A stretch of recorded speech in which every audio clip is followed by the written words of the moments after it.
China's large fleet of air-independent propulsion (AIP) submarines is set to become significantly more lethal. The introduction of the next-generation YJ-19 hypersonic missile dramatically elevates their already serious anti-ship punch. China is currently the only nation known to have armed non-nuclear submarines with hypersonic strike weapons.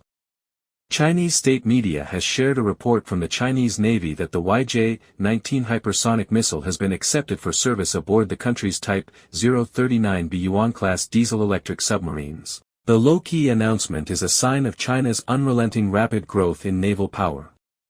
This gives the submarines new capabilities, making the Yuan-class the only non-nuclear submarines in the world with such a weapon. Hypersonic anti-ship missiles are designed specifically to stretch and overcome even the most capable current defenses aboard warships. They will elevate China's Yuan-class to being the most formidably armed non-nuclear submarines afloat.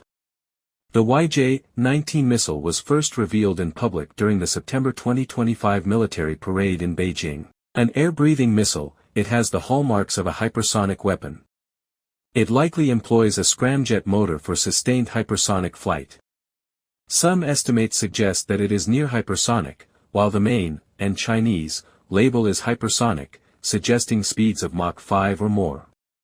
The Type 039B Yuan class is the mainstay of the Chinese conventional submarine fleet with 13 believed to be in service.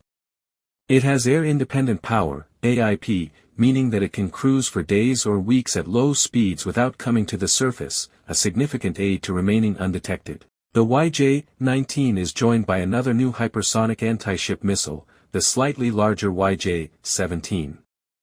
There are clear indications that the former is for launch out of standard 533mm, 21-inch, torpedo tubes, and the latter from vertical launch tubes.